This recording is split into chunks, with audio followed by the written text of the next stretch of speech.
My name is Harper Whitmore. I'm 32 years old, and until recently, I believed I understood the quiet rules of my family. On the surface, I'm the dependable one, the organized daughter, the calm presence. I work in financial compliance for a mid sized firm in Seattle, and if you met me at a dinner party, you'd probably describe me as put together. I speak softly. I listen more than I talk. I rarely interrupt. I've always been the kind of woman people assume will adjust rather than object. Most of my life, that assumption worked in everyone else's favor. Growing up, my younger brother Ethan was the bright one, the emotional one, the one who needed extra understanding. When he succeeded, it was celebrated loudly. When he failed, it was framed as a learning curve. I was the steady backdrop to his storyline, the one who didn't make trouble, the one who didn't need as much. And I believed that for a long time. This story isn't about shouting matches or dramatic revenge. It's about something quieter, something that doesn't look like betrayal at first glance. It's about discovering that the money I had carefully saved for my wedding, the account my mother had offered to hold temporarily for tax reasons, had been quietly emptied. Not stolen in the cinematic sense, not gambled away recklessly by a stranger, reallocated. Used to pay off my younger brother's loan shark debts. I didn't find out because someone confessed. I found out because numbers don't lie. And I happen to understand numbers very well. What followed wasn't an explosion. There were no plates thrown, no screaming phone calls, no dramatic ultimatums. What followed was a recalibration. Over the next few months, I learned more about my family than I had in 3 decades. I learned how easily reliability becomes entitlement, how silence can be misread as permission, how love, when mixed with favoritism and fear, can justify almost anything. But most of all, I learned something about myself. I learned that being underestimated can be a form of leverage. This story is about the day I discovered my mother had secretly used all my wedding money to pay off my younger brother's reckless debts, and the decisions I made after that discovery. Decisions that didn't look powerful from the outside. Decisions that didn't involve humiliation or vengeance. Just clarity. And once you see clearly, you can't unsee. I'm not telling this story to vilify my mother or to condemn my brother. Families are rarely that simple. I'm telling it because sometimes the deepest betrayals don't come with raised voices. They come wrapped in, we did what we had to do. If you've ever been the strong one, the reliable one, the one who didn't need as much, have you ever wondered what it costs you? Before the money disappeared, before I saw the transaction history with my own eyes, I already knew my place in the family. I was the stable one. If something broke, I researched how to fix it. If someone forgot a deadline, I reminded them. If emotions escalated, I lowered my voice instead of raising it. From the outside, that sounds like maturity, responsibility, even strength. But inside a family system, roles harden over time. My brother Ethan was 4 years younger than me, charming in the effortless way some people are. He could walk into a room and immediately command attention, not because he was loud, but because he was kinetic, emotional, expressive. If he was excited, everyone felt it. If he was upset, everyone adjusted. When I was excited, I smiled quietly. When I was upset, I processed it alone. My mother used to say, Harper doesn't need much. She's always been independent. At 10 years old, that felt like praise. At 22, it started to feel like a verdict. Independence became the explanation for everything. Why didn't get the same level of checking in? Why were my achievements acknowledged but not celebrated? Why were my struggles assumed to be temporary and manageable? When I got into a competitive university with a partial scholarship, my mom hugged me and said, I knew you'd figure it out. When Ethan switched majors for the third time, she stayed up with him all night discussing his potential. I wasn't jealous. Not exactly. I was categorized. By the time I was 28, I had built a solid career in financial compliance. It's not glamorous work, it's meticulous, quiet. You look for inconsistencies, you trace patterns, you assume there's always a story behind the numbers. It suited me. Around that same time, I got engaged to Daniel. He's steady in his own way, not flashy, not dramatic. He once told me the thing he admired most about me was that I never react from chaos. I didn't realize then how important that trait would become. My mother offered to hold the money Daniel and I were setting aside for our wedding. She framed it as practical. You know your father, and I have better tax structuring, she said casually. It'll just sit in a sub account under my portfolio. Cleaner that way. I hesitated for half a second. Then I agreed. Because that's who I was to them. Trusting, efficient, uncomplicated. Over the years, I had proven I didn't make impulsive decisions. I didn't squander opportunities. I didn't need supervision. So when Ethan started a business venture that no one fully understood, I didn't question it out loud.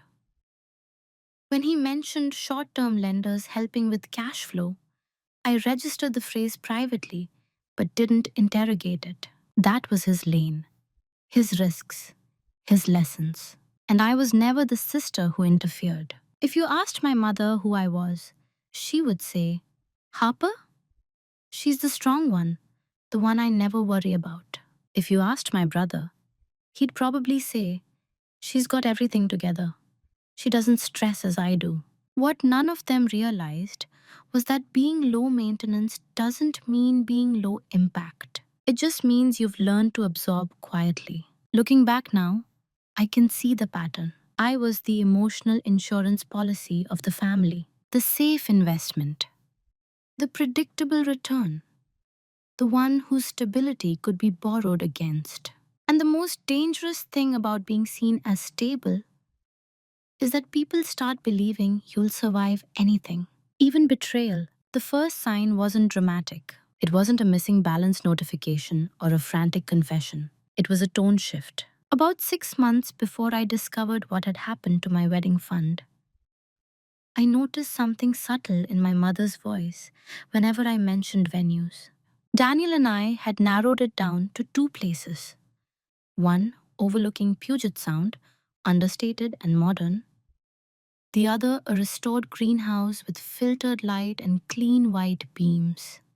Nothing extravagant, just intentional. When I showed her photos over coffee one Sunday afternoon, she smiled, but it didn't reach her eyes. That's ambitious, she said lightly.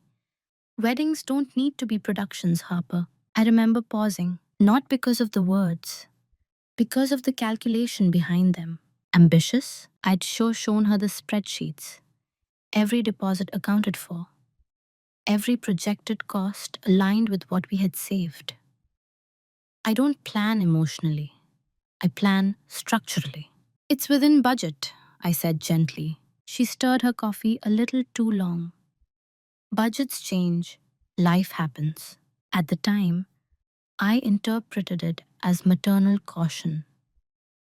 The kind parents express when they've seen more of the world than you have.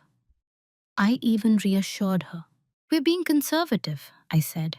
There's a cushion. That word seemed to land heavily. Cushion. Looking back, that may have been the first small cut. A week later, Ethan came to dinner unusually quiet. For him, quiet meant restless rather than calm. He scrolled through his phone between bites, checked notifications compulsively. His knee bounced under the table. Everything okay? I asked. Yeah, he said quickly. Too quickly. Just juggling stuff. Mom jumped in before I could follow up. He's under a lot of pressure right now. Startups are volatile. The word volatile floated there. I nodded. I didn't press. Because pressing had never been my role. A few days after that dinner, I logged into my own financial dashboard. Something I do almost reflexively every Friday. Even though my wedding savings sat in an account under my mother's portfolio structure, I still had red access visibility. That was our agreement. The number looked the same, untouched. I exhaled without realizing I had been holding tension. See? I told myself. Everything's fine. You're projecting. That's the thing about small cuts. They don't bleed immediately. They just make you more aware of where the skin is thin. Over the next month, my mother became oddly attentive, but only in certain ways. She asked fewer questions about color palettes and more questions about payment timelines. When exactly does the venue require the second deposit? Are vendors flexible if dates shift? Have you considered postponing a year? You'd save more. Each question, individually, was reasonable. Together, they formed a pattern. Daniel noticed it before I did. Does your mom seem tense to you? He asked one night while we were reviewing guest lists. She worries, I replied automatically. But later, lying awake, I replayed conversations in my head. There was something off balance. Then came the moment I almost dismissed entirely. My mother called me on a Tuesday afternoon, during work hours, which she rarely did. Quick question, she said. You're not planning to withdraw any of the wedding funds soon, are you? Just checking for tax sequencing. Not until the next venue installment, I said. Why? Just making sure, she replied. Timing matters. Her voice was steady, too steady. After we hung up, I opened my planner, the navy leather one I've carried for years, and wrote down the date. Not because I suspected anything concrete, just because something in my body registered it as important. I didn't accuse. I didn't investigate.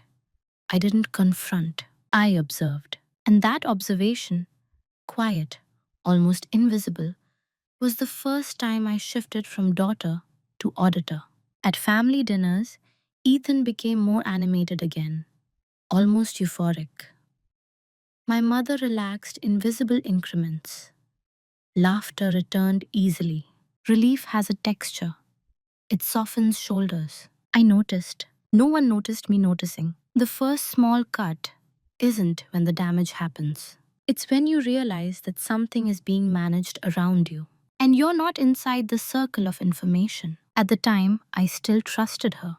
But trust had acquired a question mark. And once a question enters the room, it doesn't leave quietly. It's strange how quickly the mind can turn unease into logic. After that Tuesday phone call, after the subtle shifts in tone and the careful questions about deposits, I told myself a simple story. She's just being protective. Ethan is going through something. You're overanalyzing. I'm trained to look for irregularities at work. In my personal life, I've learned to soften that instinct. No one wants to feel audited by their own daughter. So when small inconsistencies surfaced, I smoothed them over internally. Like the afternoon I logged in and noticed the wedding account balance had dipped by a few $1,000s. Not emptied, not dramatically reduced, just adjusted. There was a transaction labeled temporary liquidity allocation. That phrasing was deliberate, clean, technical, almost elegant. I stared at it for a long moment. Then I rationalized. It's under her portfolio umbrella. She probably moved it to a higher yield instrument. She'll move it back. I didn't call her. I didn't email. Instead, I made a note in my planner. Date, amount, description. Documentation doesn't require accusation. It just requires attention. Over the next few weeks, the pattern repeated. Small transfers out, small transfers in. The balance fluctuated but never returned to its original number. Each time, I gave her the benefit of the doubt. Each time, I told myself I was being paranoid. Because the alternative, that she would use my wedding savings for something else without telling me, felt disproportionate, almost melodramatic. And I am not a melodramatic person. At Sunday dinners, Ethan's volatility shifted into something more brittle. He would laugh too loudly, then fall silent mid-conversation. He avoided eye contact when finances came up. Once, when my father casually mentioned interest rates, Ethan excused himself from the table entirely. Mom followed him. I sat there, cutting my salmon into careful, even pieces. No one asked what I was thinking. They assumed, as always, that I was fine. One evening, Daniel asked gently, "Have you actually confirmed with your mom what's happening with the account?" "She said she's managing it," I replied. "That's not the same as confirming." I felt a flicker of irritation, not at him, but at the implication that I needed to check, that I was naive. "She wouldn't jeopardize my wedding," I said. Even as I said it, I noticed the phrasing. My wedding, not our agreement, not my funds. My wedding, as if the event mattered more than the principle. Disrespect rarely arrives as an open insult. It arrives as an assumption that you won't mind, assumption that you'll understand, assumption that you can absorb inconvenience because you always have. And slowly, I began noticing how often I was expected to absorb. When Ethan forgot to pay my parents back for a short-term loan, my mom said, "He's overwhelmed." When I covered a larger portion of a family vacation rental because you're more stable right now, it was framed as temporary, but no one tracked repayment. When I mentioned feeling stretched, balancing work and wedding planning, my mother smiled sympathetically and said, "You've always handled more than most." It sounded like admiration. It functioned like permission. Permission to take. Permission to lean. Permission to assume I wouldn't object. The wedding account fluctuations continued. By month 3, nearly a third of the original balance had cycled through liquidity allocations. I built a quiet spreadsheet separate from our shared visibility portal. Dates, amounts, patterns, cross-referenced with market events. The transfers didn't align with the market strategy. They aligned with something else. Short-term, high-frequency movement. Reactive, not strategic. That was when the word loan shark first resurfaced in my mind. Months earlier, Ethan had joked, half seriously, about aggressive lenders during a rough patch in his business. At the time, my mother had cut him off mid-sentence. "Don't exaggerate," she had said sharply. Now that memory returned with sharper edges. Still, I didn't confront. Not yet. Because confronting without certainty is noise, and I prefer signal. So I normalized. I told myself, families redistribute resources. It's what they do. Maybe she plans to tell me when it's resolved. Maybe she didn't want to stress me during engagement season. I even rehearsed understanding responses in my head. If she borrowed it temporarily, I would accept that, with a repayment plan. If Ethan were in trouble, I would support him, within boundaries. I was preparing to be reasonable before anyone had asked me to be. That's how normalization works. You pre-forgive. You pre-adjust. You shrink the violation so it fits your image of the people involved. But beneath that calm exterior, something had shifted. Not anger, awareness. And awareness doesn't shout. It watches. There's a moment in adulthood when you realize your family doesn't just see you, they've cast you. Not maliciously, not consciously, but definitely. I began to understand my role on an ordinary Thursday evening, sitting at my parents' kitchen island while my mother vented about Ethan's stress levels. He's carrying so much, she said, pressing her fingers to her temple. I worry about his mental health. I listened. I always listened. What exactly is he carrying? I asked, keeping my voice neutral. She hesitated, just slightly. Business pressure, investors, cash flow timing. Timing. There was that word again. And is he safe? I asked carefully. She looked up at me then, studying my face as if assessing how much I already knew. Of course he's safe, she replied quickly. Don't dramatize. I hadn't dramatized. I had asked a measured question. That was when it clicked. Not the financial truth yet, but the emotional architecture. In our family system, Ethan was fragile. Therefore, he required protection. I was stable. Therefore, I required none. It wasn't about fairness. It was about function. Ethan's distress created urgency. My composure created elasticity. Elasticity stretches. I thought back to childhood. When Ethan forgot his homework, my mom drove it to school. When I forgot mine once, she said, "You'll remember next time." When Ethan failed a driving test, it was nerves. When I passed mine quietly, it was expected.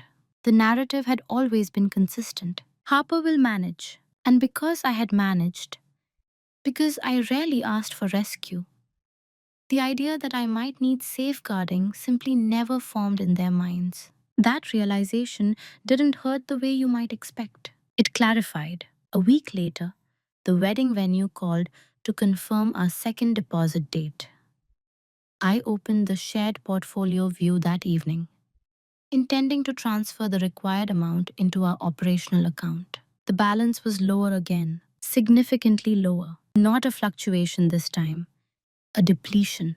More than half of what Daniel and I had saved over 3 years was gone. No notification, no discussion, just a line item labeled emergency allocation. I didn't panic. That surprised me. Instead, I felt something colder.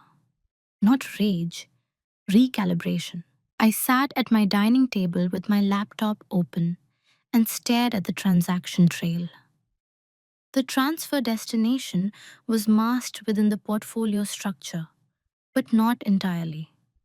I could trace the routing codes. They didn't lead to an investment vehicle. They led to a private lending intermediary. My chest tightened, not from shock, but from recognition. Loan shark debts, not corporate financing, not structured investor backing. Personal, high interest, time sensitive debt.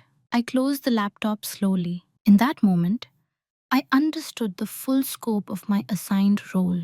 I wasn't just the stable one, I was the collateral. Not intentionally, not with cruelty, but practically. If Ethan's volatility threatened external consequences, the solution wasn't to force him to absorb them. It was to redirect internal resources, and I was the most reliable internal resource available. They hadn't asked because asking would imply refusal was possible. They had acted because they believed I would ultimately understand. That belief, that my understanding was guaranteed, was the deepest assumption of all. Later that night, my mother texted casually, "Don't forget Sunday dinner. Ethan has good news." Good news. I looked at the message for a long time. Good news for whom? That was when I stopped normalizing, not confronting, not accusing, just withdrawing my automatic elasticity. Because roles only persist when you keep performing them. And for the first time in my life, I began to question whether I intended to continue playing mine. The shift didn't happen at dinner. It didn't happen when Ethan announced his good news, a vague update about restructuring his business and stabilizing external pressures. My parents clapped. My mother's shoulders looked lighter than they had in months. I watched him speak. He didn't look stable. He looked relieved. Relief has a very specific expression. It's not joy. It's the absence of an immediate threat. And in that absence, I understood something with quiet certainty. Whatever crisis had been looming over him had already been handled. Not solved, handled. Dinner ended without mention of my wedding. No one asked about the venue deposit. No one referenced timelines. It was as if that part of my life had gently blurred at the edges. On the drive home, Daniel reached for my hand. "You're very quiet," he said. "I'm thinking," I replied. "About the money?" I nodded once. "Are you going to talk to her?" The old version of me would have said yes. Direct, transparent, assume misunderstanding before betrayal. But something inside me had changed that week when I saw the routing codes. When I realized my wedding fund had become someone else's emergency exit. "I don't think talking is the first move," I said calmly. Daniel glanced at me, surprised. "Then what is?" "Understanding the full picture." That night, I didn't cry. I didn't spiral. I didn't draft confrontational texts. I opened my laptop, not the shared portfolio, my own systems. If you work in compliance long enough, you learn something fundamental. Money leaves trails, even when people don't mean for it to. I mapped every transaction over the past 6 months. Timestamps, frequency, amounts, cross-referenced with public court filings and business registry changes under Ethan's LLC. 3 weeks prior to the largest withdrawal from my wedding fund, a lien had been filed against one of his business assets. 2 days after the largest withdrawal, the lien was released. The math aligned perfectly. My mother hadn't invested my money. She had deployed it to neutralize a threat. Loan sharks don't wait for structured repayment plans. They escalate. She hadn't been protecting an investment portfolio. She had been buying time, and in doing so, she had made a decision on my behalf without informing me. That realization didn't ignite fury, it crystallized something else. I was no longer operating under shared assumptions. I was operating with data. The shift wasn't emotional, it was structural. For 32 years, I had believed that being the strong one meant absorbing quietly, that maturity meant minimizing disruption, that loyalty meant flexibility. But loyalty without consent isn't loyalty, it's access. I closed my laptop and sat very still in the dim light of our living room. There's a specific kind of silence that comes when denial leaves the room. It's not loud, it's spacious. I replayed conversations from the past months, the careful questions about deposit timing, the caution about ambitious venues, the subtle discouragement about locking dates. She hadn't been worried about overspending. She had been worried about exposure. If I had attempted a large withdrawal at the wrong moment, I would have seen the deficit sooner. That was the first time I felt something close to grief, not for the money, for the assumption of mutual respect. I thought about calling her, imagined her voice, defensive at first, then emotional, framing it as a necessity, as maternal instinct, as protection. Family helps family. I could already hear it, and maybe she would have believed that fully. But here was the quiet truth. Family also asks. I looked down at my navy leather planner on the coffee table. The dates of every transfer are written in careful ink. Documentation is not anger, it's clarity. That night, I made a decision that would shape everything that followed. I would not confront her from a place of reaction. I would reposition first, because the moment you reveal what you know, you lose informational advantage.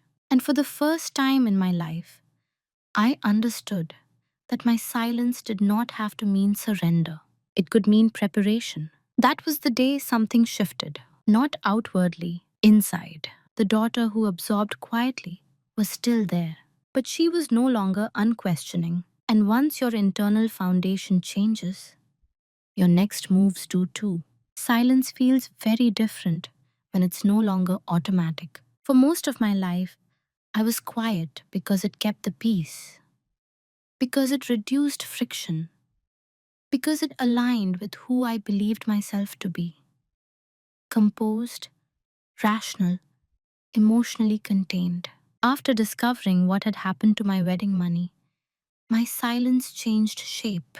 It became intentional. The morning after my internal shift, I texted my mother exactly what I would have texted on any other Friday. Good morning, confirming I'll finalize the vendor shortlist this weekend. No accusation, no edge. Her reply came quickly. Wonderful. Let's review before you lock anything in. Let's review. Not because she was invested in my taste, because she needed visibility. I could see it clearly now, but clarity didn't require confrontation. It required patience. At work, I functioned normally. Audits, compliance checks, and meetings about regulatory updates. My colleagues would never have guessed that my personal life was undergoing recalibration. That's the advantage of being externally steady. Your internal shifts don't register as instability. Daniel watched me closely that week. You're too calm, he said one evening. I'm clear, I corrected. Is that better? Yes. Calm can be repression. Clarity is directional. Instead of asking my mother about the money, I requested something else. Can you send me the full portfolio statements for Q1 and Q2? I asked casually over coffee. I want everything aligned for tax season on our end too. She hesitated for half a breath. Of course, she said. She didn't ask why, because questioning my need for documentation would have contradicted the very trait she relied on: my financial meticulousness. When the statements arrived, I didn't scan them emotionally. I analyzed them structurally. The withdrawals weren't isolated events.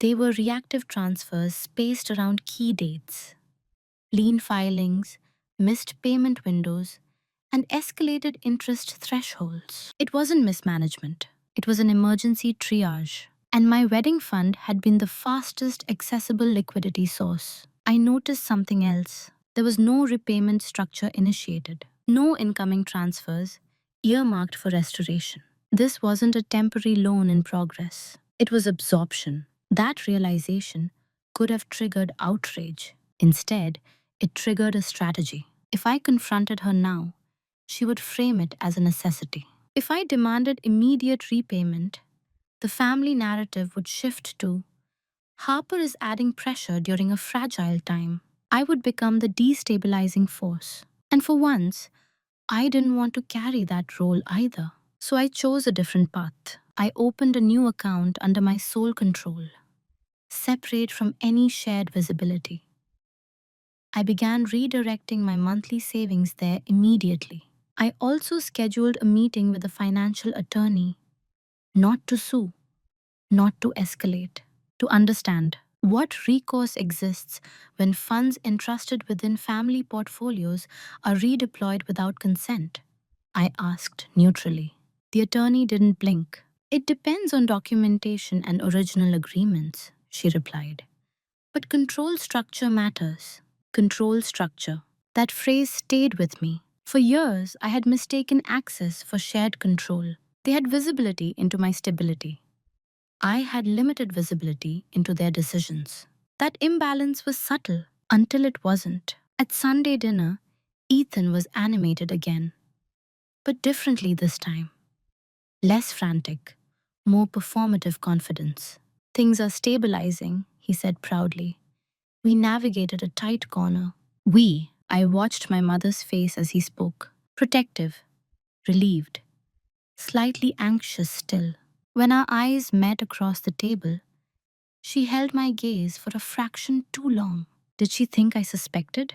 Did she assume I hadn't checked? Or did she simply believe that, like always, I would adapt without protest? I smiled gently. How are the repayment timelines structured? I asked Ethan casually. He blinked. Repayment? For your external financing, I clarified. Oh, flexible, he said quickly. It's handled.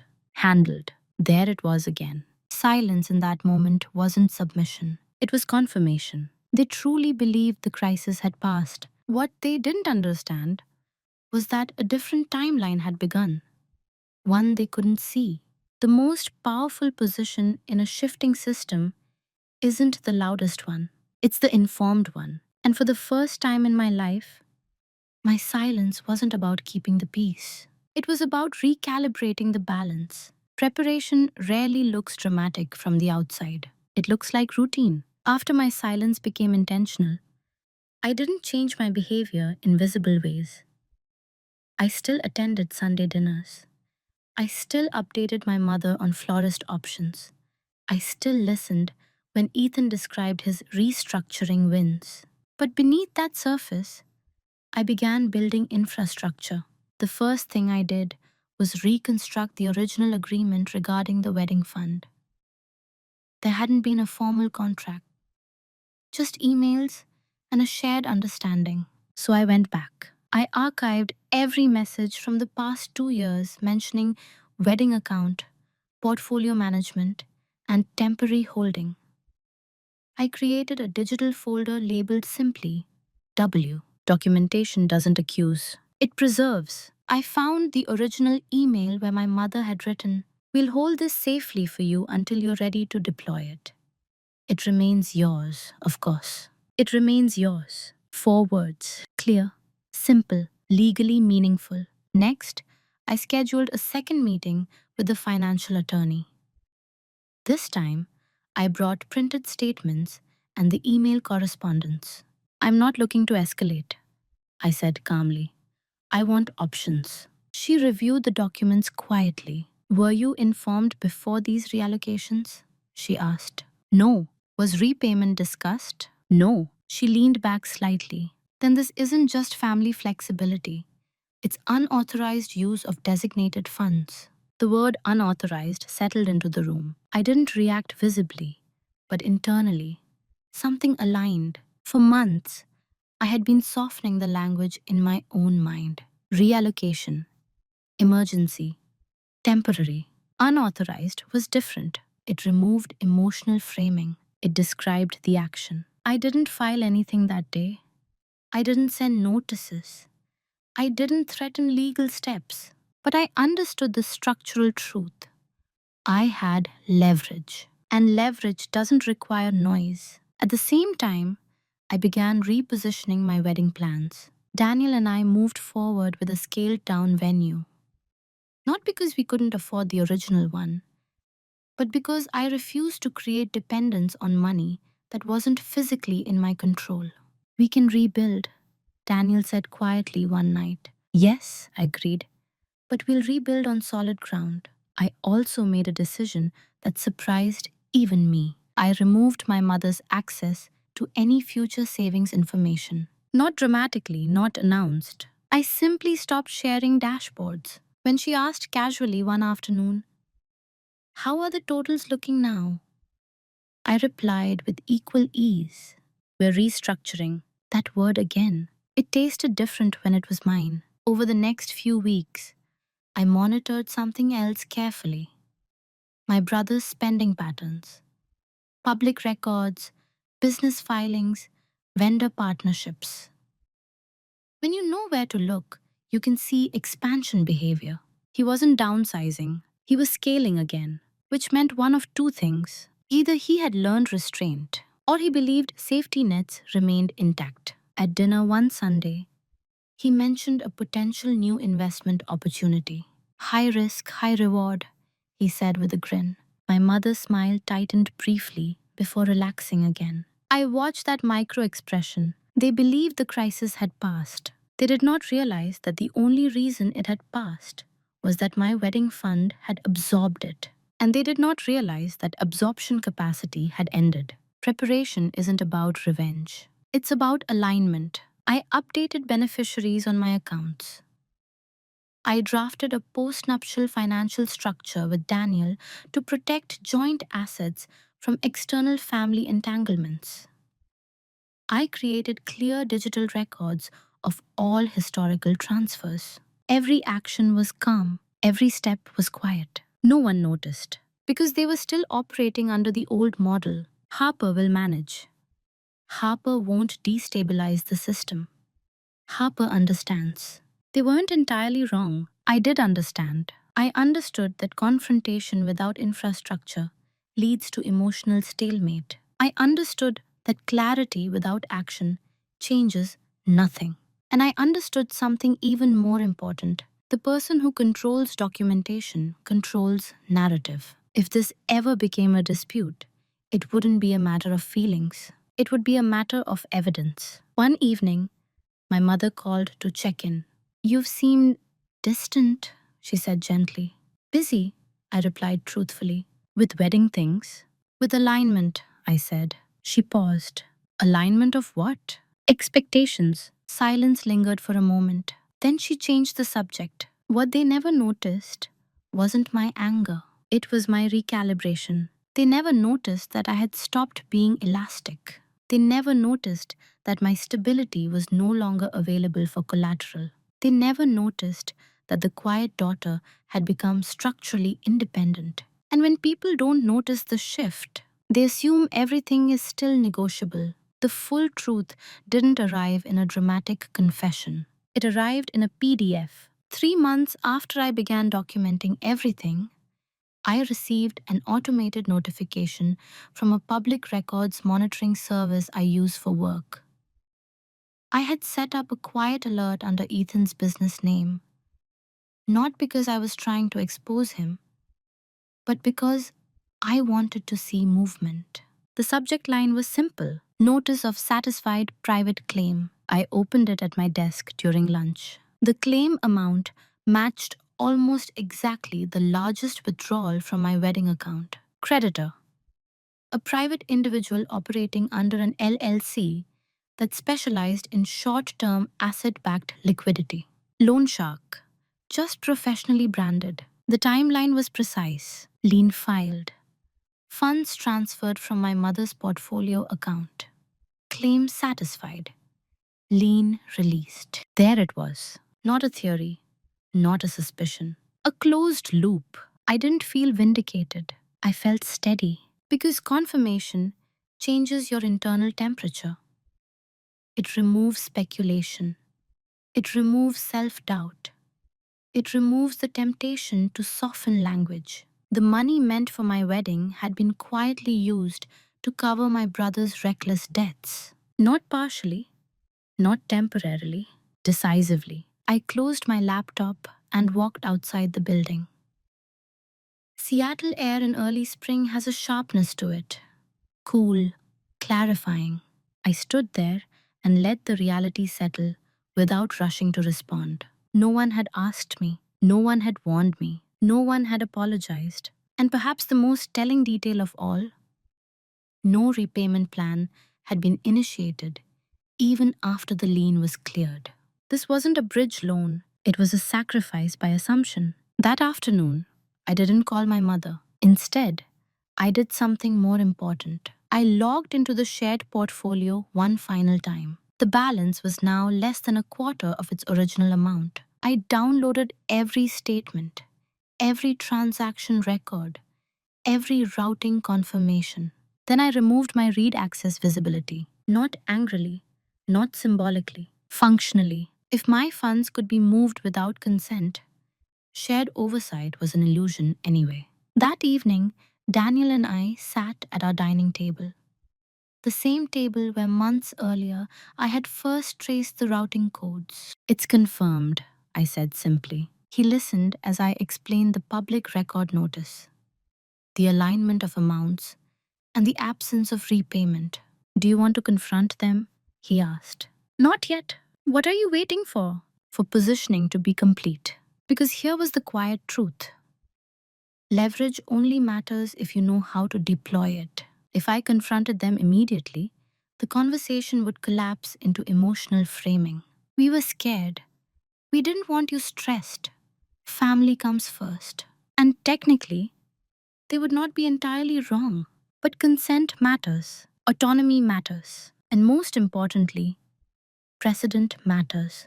If I allowed this to resolve with a conversation and partial repayment promises, the structural message would remain unchanged. Harper's assets are accessible in emergencies. I couldn't allow that. So instead, I initiated something far less visible. Through my attorney, I drafted a formal notice of account reconciliation, neutral language requesting full documentation of all reallocations and a timeline for restoration of designated funds. Not accusatory, procedural. It wasn't served yet. It simply existed. Because once documentation is formalized, power shifts. I also prepared something else, a restructuring of family financial entanglements. For years, I had co signed small business credit lines for Ethan early in his career, modest ones, long since paid. But my name remained adjacent in certain filings. I began the process of removing it entirely. Clean exits leave no leverage points. The private reveal wasn't loud, it was surgical. And in that surgery, something else became clear. My mother hadn't acted out of malice, she had acted out of fear. Fear that external pressure would escalate. Fear that Ethan couldn't handle the consequences. Fear that the family image would fracture. And she had chosen the path of least resistance. Me. That understanding softened my anger, but strengthened my resolve. Because love can explain behavior, it does not excuse breach of trust. Late that night, I opened my Navy planner and wrote a single sentence across a blank page. Stability is not consent. I closed it gently. The reveal had happened privately, in court filings and transaction logs, not in raised voices. But now I possessed something more powerful than outrage. I possessed clarity backed by evidence. And clarity, once secured, demands a decision. Clarity narrows your options. Before the confirmation, I could pretend there were misunderstandings to resolve. After the confirmation, there were only choices to make. I sat with them deliberately. Option 1: confront emotionally. Sit across from my mother at the kitchen island. Lay out the statements. Ask why. Demand an apology. Force acknowledgement. That path would bring release. Tears, maybe. Explanations wrapped in maternal instinct. But it would also bring negotiation. Let us fix it gradually. Don't make this formal. Why involve outsiders? And once it became emotional, the structural breach would blur. Option 2: absorb it. Accept the loss. Rebuild quietly. Protect future assets without ever addressing the past. This would preserve surface peace completely. No conflict, no fracture.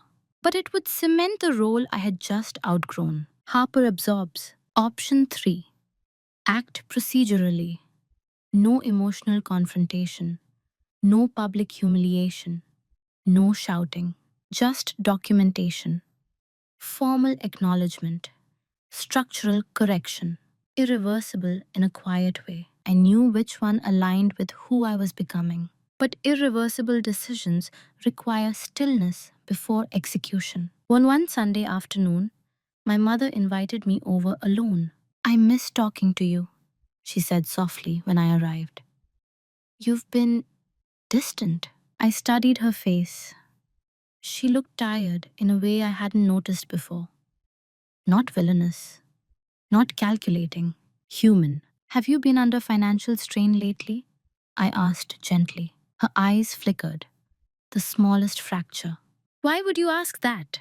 Because I see patterns. Silence stretched between us. She looked down at her hands. Families protect each other, she said finally. Sometimes decisions have to be made quickly. There it was. Not a confession. Not exactly. But proximity to one. Decisions about whose resources? I asked calmly. She looked up sharply then, defensive reflex rising. You would never let your brother drown. That sentence told me everything. Not, we made a mistake. Not, we should have told you. But, you would have agreed. Assumed consent. That was the core fracture. I would have expected a conversation, I said quietly. She inhaled as if to respond. to justify, to contextualize, to explain urgency. I didn't let the moment escalate. I'm not here to argue, I added. I'm here to clarify something for myself. What? She asked. That my financial autonomy is not communal. The words were measured, not sharp, not cruel. She blinked slowly. You're making this bigger than it needs to be. No, I was making it precise. On the drive home, I knew the decision had crystallized. If I allowed this to resolve verbally, nothing fundamental would change. The next crisis, and there would be one, would follow the same blueprint: urgency, reallocation, assumed understanding. So I chose option 3, the procedural path, the irreversible one. The next morning, my attorney sent the formal notice of account reconciliation and demand for restoration timeline, not to punish, to establish a record. The notice did not accuse. It did not threaten litigation. It stated facts: documented transfers, lack of prior consent, request for full accounting, and structured repayment within defined parameters. When you move from private knowledge to formal documentation, the dynamic shifts instantly. There is no way to pretend nothing happened once paper exists. I did not warn my mother. I did not dramatize the decision. I simply transitioned the matter from family conversation to financial accountability. Because here is the quiet truth I had finally accepted. Love without boundaries becomes access, and access without permission becomes entitlement. I wasn't choosing war, I was choosing structure. And structure, once initiated, cannot be undone by sentiment. That was the point of no return. The notice was delivered on a Tuesday at 9:14 a.m. I know the exact time because my attorney forwarded the confirmation receipt. Certified, documented, unambiguous. I was already in a compliance review meeting when it happened. A glass conference room, muted gray walls, spreadsheets projected across a screen. I nodded at appropriate intervals while internally tracking something else entirely. This was the part no one prepares you for: the space between action and reaction. I didn't text my mother. I didn't brace for impact. I continued my day exactly as scheduled. Because once you formalize a boundary, your steadiness becomes part of the message. By 11:32 a.m., my phone buzzed. Mom, I let it ring. Not to punish, not to create drama, but because reactive responses reinforce emotional framing. At 11:35, she texted, "What is this legal notice?" Neutral tone. No anger yet. I waited until after work to reply. It's a reconciliation request. We need formal clarity. 3 dots appeared immediately. This is unnecessary.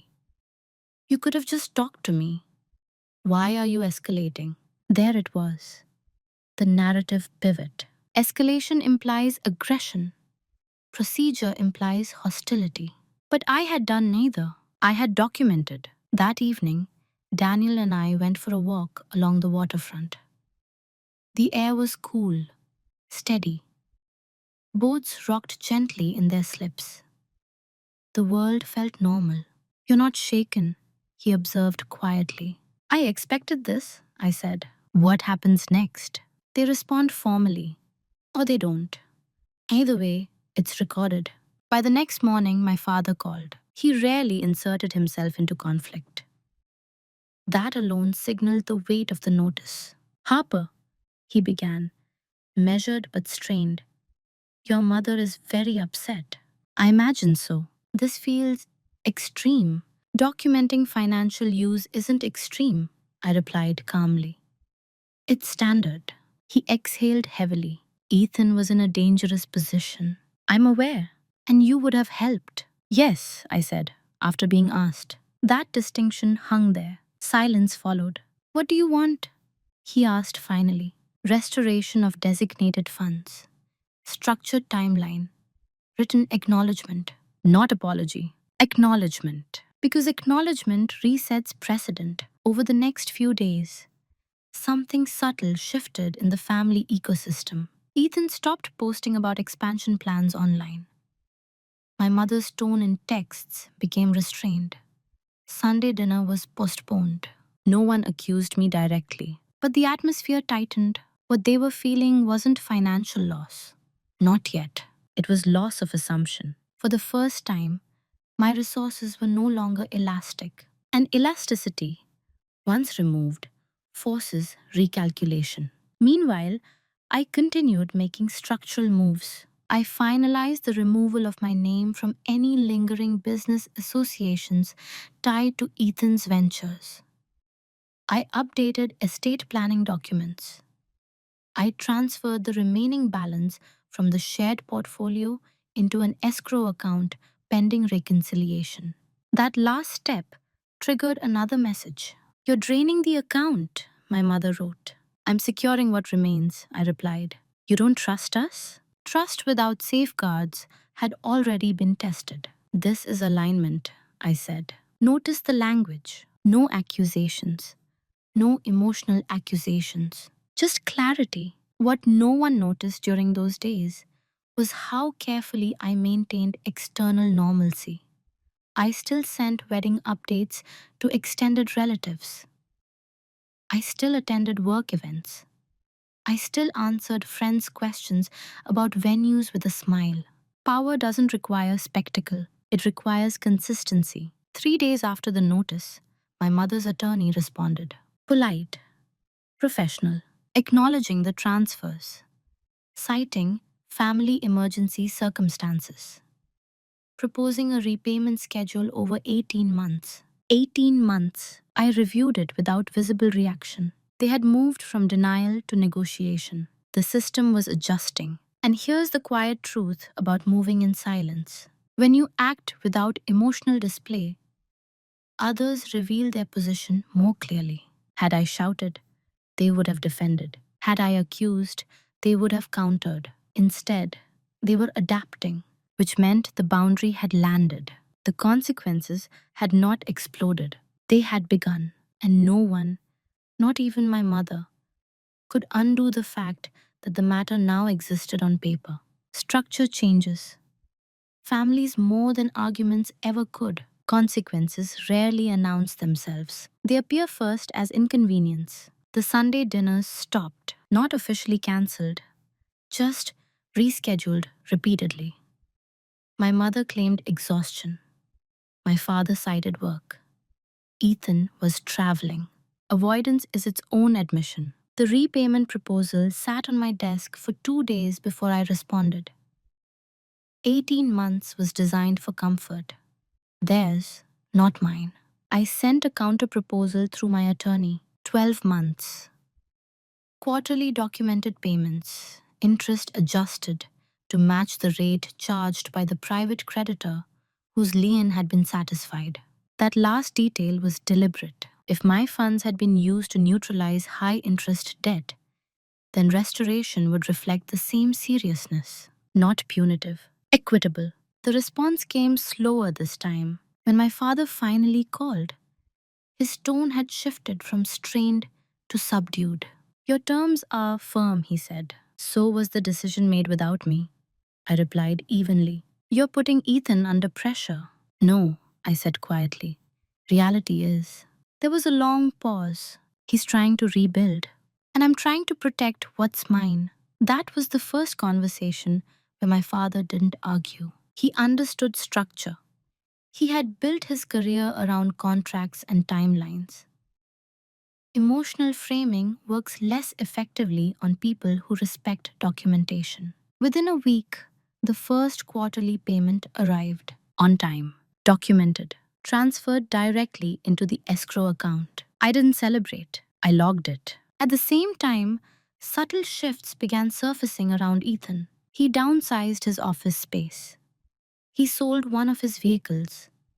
He stopped mentioning high-risk investments. Pressure had re-entered his world. But this time, it wasn't absorbed silently by me. It was visible. And here's what happens when safety nets become conditional. Behavior changes. Not instantly, not dramatically, gradually. One evening, Ethan called me directly, the first time since the notice. You could have just talked to me, he said, not angrily, but tired. I'm talking now, I replied. You made it legal. I made it documented. Silence. I didn't want mom dragged into this, he said. She involved herself the moment she moved the funds.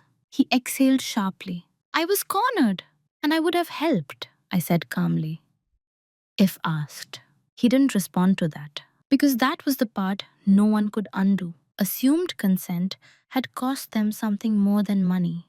It had cost predictability. Meanwhile, my mother's messages became sparse and formal. Payment sent. Received confirmation from attorney. Gone were the casual check ins about flowers or seating charts. Distance had replaced familiarity. But here's the unexpected truth. I didn't feel vindicated. I felt balanced. For the first time in years, I was not absorbing invisible strain. The strain was distributed, shared, as it should have been from the beginning. Daniel noticed it too. You seem lighter, he said one night while we reviewed the revised wedding plans. I am, I realized. Not because money was returning, though that mattered, but because the dynamic had shifted. They now understood that my stability was not infinite. That access required permission. That love did not override consent. Consequences don't always look like collapse. Sometimes they look like recalibration. My mother stopped offering to review financial decisions. Ethan stopped assuming I'd co sign anything. My father began CCing me directly on repayment confirmations without commentary. The system was reorganizing around a new truth. And with every documented payment, the message deepened. Harper is not elastic. She is structured. What they felt wasn't punishment, it was the removal of unspoken privilege. And removal, once experienced, is rarely forgotten. Regret doesn't arrive with clarity, it arrives with urgency. 3 months into the repayment schedule, something shifted again, but this time, not quietly. My mother showed up at my apartment unannounced. She hadn't done that since I moved out years ago. When I opened the door, she looked smaller somehow. Not physically, structurally. Can we talk? She asked. I stepped aside and let her in. We sat at the dining table, the same table where I had traced the transaction routes months earlier. I didn't think you'd take it this far, she said softly. I folded my hands calmly. This far? With lawyers, with interest, with timelines. There it was again, the framing of structure as escalation. You didn't think I'd formalize it? I clarified. She looked at me, eyes bright with something close to confusion. We were trying to protect the family. And I was part of that family, I said evenly. She inhaled sharply. You don't understand what kind of people Ethan was dealing with. I do, I replied. I read the filings. That landed. She hadn't realized I knew the specifics. You could have trusted us to restore it, she said. I held her gaze. You already broke trust. Silence. Not explosive, not dramatic, just heavy. She reached for a softer angle. This is hurting your brother. He feels exposed. Exposure isn't injury, I said quietly. It's visibility. She looked down at the table. For years, we leaned on you because you were strong. I was willing to be strong, I corrected. I wasn't willing to be collateral. The word seemed to hit her harder than anything else. Collateral, because that's what it had been. My stability converted into liquidity. We never meant to hurt you, she whispered. I know. That was the truth. Intent wasn't malicious. It was protective. But protection that excludes consent becomes control. She looked around my apartment. At the wedding seating draft on the counter, the escrow statements neatly stacked beside my planner. You've changed, she said. Yes, not bitter, not angry. Changed. I thought families didn't need contracts, she said quietly. They don't, I replied, until they do. Her shoulders slumped. Is there any way to make this less formal? There it was. The attempt to rewind, to return to emotional negotiation. But here's the quiet truth about certain decisions. Once documentation exists, You cannot pretend it doesn't. Once precedent is set, you cannot unset it without cost. If we dissolve the structure now, I said gently, what would prevent this from happening again? She didn't answer, because the answer was nothing. Trust alone had already failed. She wiped her eyes discreetly. I was afraid, she admitted. Of what? That if we didn't solve it quickly, everything would collapse. I nodded. And so you solved it quietly. Yes, at my expense. The words weren't sharp, they were factual. And facts are harder to argue with than emotions. She looked up at me then, not defensive, not authoritative, just tired. I didn't think you'd feel betrayed, she said. That sentence carried more weight than the rest. She hadn't thought I would feel betrayed, because in her mind, my resilience was infinite. That was the core miscalculation. I'm not seeking punishment, I said calmly. I'm seeking balance. She studied my face for a long moment. You're not angry. I was disappointed, I said. Now I'm structured. She gave a small, almost incredulous laugh through tears. That sounds like you. When she left that evening, nothing had been reversed. The repayment schedule remained intact. The documentation remained active. The precedent remained set. Too late to fix it didn't mean too late to repair relationship. It meant too late to undo the boundary. And boundaries, once established calmly, are difficult to argue against. Because they don't shout, they stand. The final confrontation didn't happen in a courtroom. It happened at my parents' dining table. The same one where I had once cut salmon into careful, even pieces, while pretending not to notice fractures forming around me. This time, everyone was present. My father sat at the head of the table, unusually quiet. My mother folded and unfolded her napkin methodically. Ethan leaned back in his chair, arms crossed, defensive posture softened by fatigue.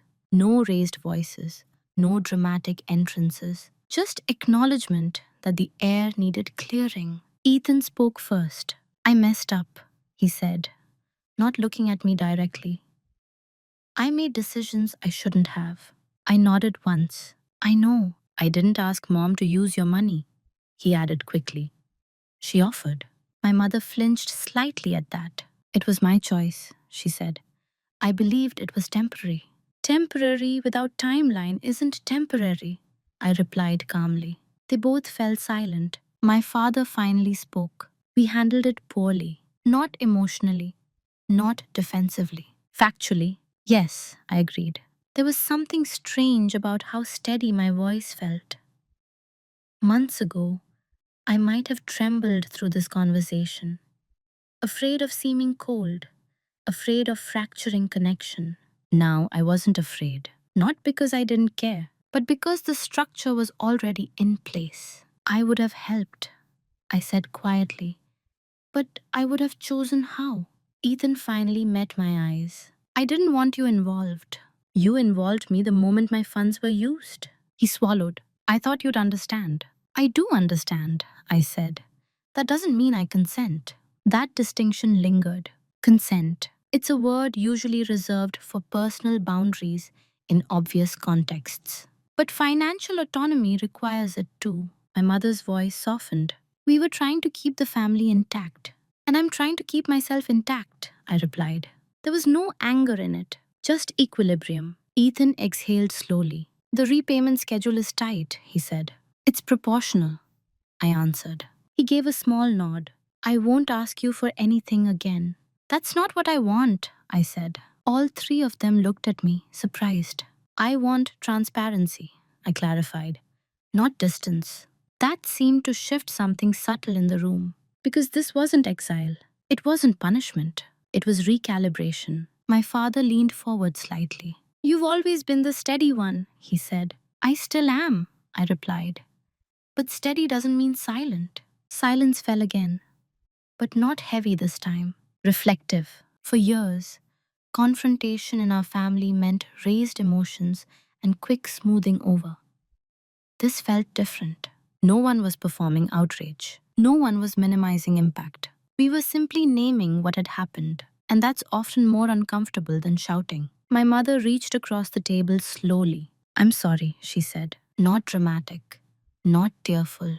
Clear. I held her gaze. Thank you. No speeches, no extended reconciliation scene. Because forgiveness, for me, wasn't theatrical, it was structural. The repayment plan continued. The documentation remained active. But the narrative had shifted.